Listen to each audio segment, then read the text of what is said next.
ഞാനിപ്പോൾ അടുത്ത് ഒരു നോട്ടീസ് കണ്ടു, എക്സ് മുസ്ലിം എന്ന് പറഞ്ഞാൽ ഇത് ആളുകളെ പറ്റിക്കാൻ വേണ്ടി ഉണ്ടാക്കിയതാ. അവർ പണ്ടേ മുസ്ലിം അല്ല.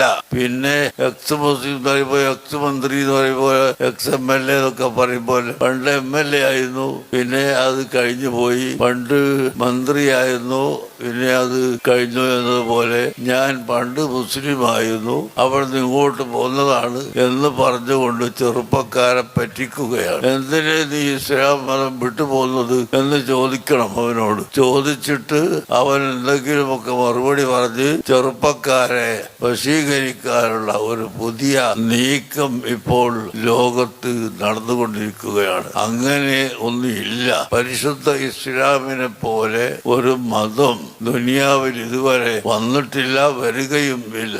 ഇസ്ലാമിന്റെ ഏറ്റവും ചെറിയതോ വലിയതോ ആയി നാം കാണുന്ന ഒന്നും തെറ്റാണെന്ന് സമർത്ഥിക്കാൻ ഒരു വ്യക്തിക്കും സാധ്യമല്ലാത്ത വിധം രേഖകൾ കൊണ്ട് സ്ഥിരപ്പെട്ടു കിടക്കുന്നതാണ് പരിശുദ്ധ ഇസ്ലാം. അതിനാർക്കും സംശയം വേണ്ട.